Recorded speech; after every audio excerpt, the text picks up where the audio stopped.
Você sabe qual que é a importância das vias paraenterais dentro da toxicologia? Fica nesse vídeo que você vai entender.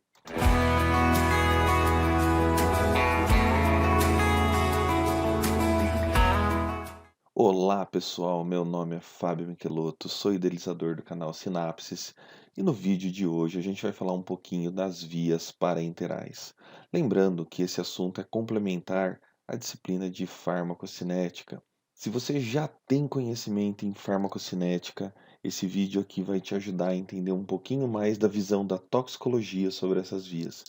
Só que antes de começar esse vídeo, não se esquece de clicar no botão do joiômetro, curte o nosso canal, se inscreve para receber sempre as notificações dos novos vídeos que nós estamos deixando aí. Bora com a gente! Vias paraenterais. O que são vias paraenterais? Vias paraenterais são aquelas administradas por injeção. Se você já estudou farmacocinética, você sabe que existem muitas vias paraenterais. Eu listei aqui três de importância em toxicologia, que são a intramuscular, a subcutânea e a endovenosa. Mas nós poderíamos citar outras, como a peridural, intratecal, intraarticular, intracardíaca, intradérmica. Então são várias vias que nós temos aí que são chamadas de vias paraenterais. Por que eu não estou citando as outras vias? As outras vias elas não têm tanto interesse dentro da toxicologia. Por isso eu vou trabalhar apenas com a via intramuscular, a subcutânea e a endovenosa. Antes de começarmos a falar especificamente de cada via, eu gostaria de falar algumas características gerais das vias paraenterais para vocês. Geralmente são utilizadas na administração de medicamentos ou drogas de abuso.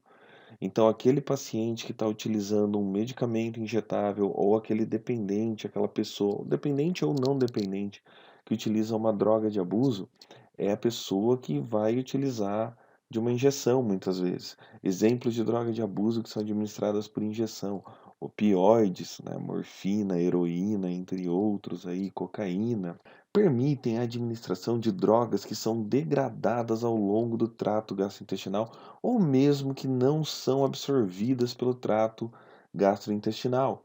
Então, substâncias como, por exemplo, a cocaína é uma substância que não é bem absorvida pelo trato gastrointestinal, então por isso ela acaba sendo administrada por injeção. Existem outras formas mais fáceis disso acontecer, a gente já sabe que a cocaína, né, tem a forma nasal, a pessoa cheira a cocaína, ou então ela inala através da forma fumada, que é o crack. As vias parenterais costumam proporcionar maiores níveis sanguíneos se você comparar com outras vias, como por exemplo a via oral. Então, por isso, essa é uma via que ela é muito utilizada, não só dentro da toxicologia, pelo contrário, ela é muito utilizada dentro da farmacologia para necessidades especiais. Mas, dentro de uma situação de toxicologia, muitas vezes dependentes químicos, usuários de drogas de abuso, eles optam por utilizar as vias parenterais para conseguirem efeitos, entre aspas, mais satisfatórios.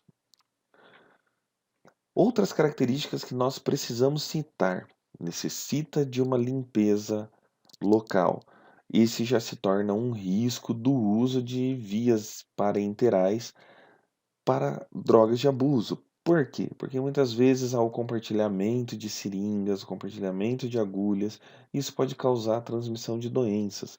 Também temos a questão das pessoas que não fazem a limpeza adequada no local, e isso pode causar uma contaminação, pode provocar dor. O custo dela geralmente é mais elevado. A pessoa tem que comprar uma seringa, tem que comprar uma agulha, né? Tem que ter um profissional treinado muitas vezes para utilização no caso de medicamentos, no caso dos dependentes, das pessoas que utilizam drogas de abuso, elas acabam aprendendo a se auto-administrar. E um outro risco que é muito importante é que uma vez que a substância ela é injetada, não tem como você retirar ela do organismo, não tem como retroceder. É uma característica que acontece na via oral. Uma vez que a pessoa toma, muitas vezes você consegue fazer uma descontaminação gastrointestinal, mas numa via injetável isso não é possível. Sempre costumo falar para os meus alunos: olha, não tem como você enfiar a agulha no buraquinho de novo e puxar, correto? Então, uma vez administrado, não tem como retroceder. Isso torna a toxicidade de algumas substâncias mais perigosas até do que quando utilizadas pela via oral. A primeira via parenteral que nós vamos falar é a via endovenosa. Por que a via endovenosa? Ela é aquela via que é utilizada em muitas situações de drogas de abuso. Geralmente ela é utilizada para drogas que não são absorvidas por outras vias. Você tem uma obtenção muito rápida do efeito. Para um dependente, para um usuário de drogas de abuso, isso é muito relevante. Ela pode causar embolias, ou seja, a formação de êmbolos, coágulos dentro do vaso sanguíneo, e esses coágulos podem causar complicações graves, seja no pulmão, no coração, no sistema nervoso. Irritação do endotélio vascular, a famosa flebite. Ela é imprópria para solventes oleosos, então drogas de abuso oleosas não devem ser utilizadas por via endovenosa. Medicamentos oleosos também não devem ser utilizados por via endovenosa, a não ser que eles sejam diluídos na forma de emulsão.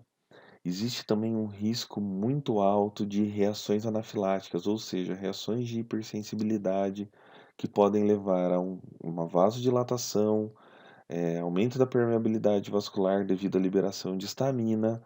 Isso pode levar a um edemasiamento, né, um inchaço da glote da pessoa, a obstruir as vias aéreas dela, uma broncoconstrição muito severa. Essa pessoa pode até morrer de asfixia. E também podem acontecer superdosagens relativas em injeções rápidas. Muitas vezes, pessoas que utilizam drogas de abuso pela via endovenosa, elas têm aquilo que nós chamamos de overdose, que é uma dose muito alta que pode levar a pessoa à morte.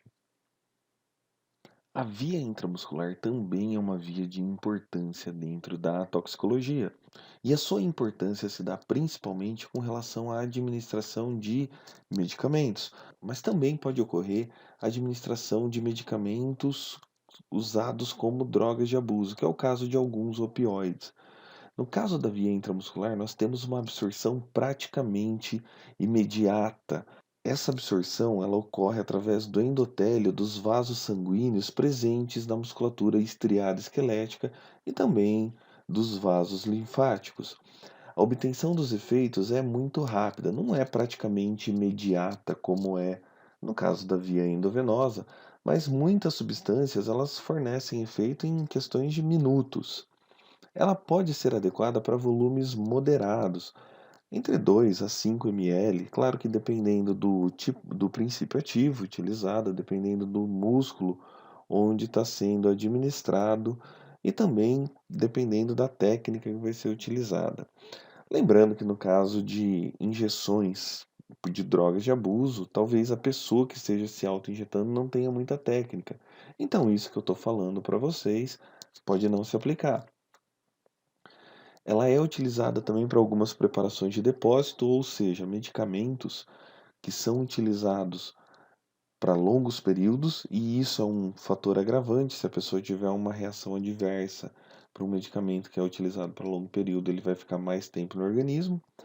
Podem ocorrer aparecimento de lesões musculares, processos inflamatórios em função dessa administração, seja ela por substâncias irritantes, por técnica inadequada, local inadequado de administração, e há o risco de administração endovenosa acidental. Quando a técnica não for bem executada, muitas vezes a pessoa que está administrando o medicamento ou o usuário de uma droga de abuso que está se auto-administrando, ele pode acertar acidentalmente um vaso sanguíneo e fazer a administração endovenosa. Isso pode trazer complicações, porque o fármaco ou a substância não deveria ser administrada por via endovenosa.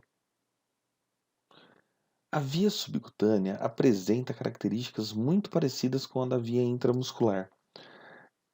Dificilmente nós encontramos drogas de abuso que são administradas pela via subcutânea. Ela é uma via mais comum para medicamentos. Ela tem uma absorção mais lenta do que das outras vias injetáveis.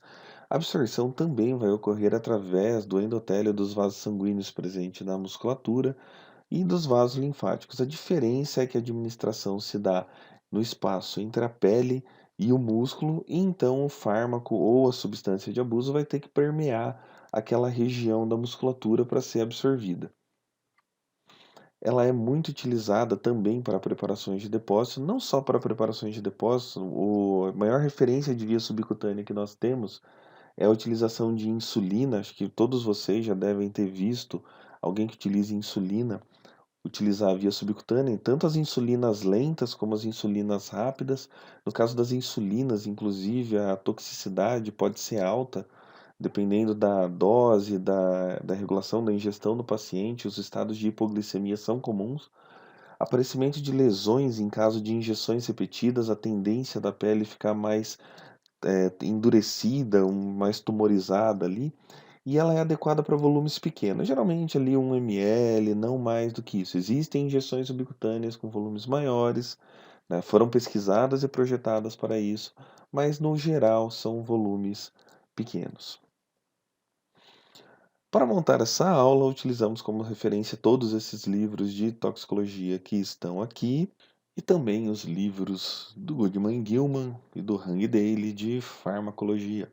É impossível falar de uma aula de toxicocinética, um assunto tão próximo à farmacocinética, sem utilizar um livro de farmacologia. E eu espero que você tenha gostado desse conteúdo. Espero realmente que isso tenha agregado algo para você. E se você gostou, dá um joinha, se inscreve no nosso canal e compartilha com seus amigos que estão precisando de um apoio aí nos estudos de toxicologia. Grande abraço e até o próximo vídeo.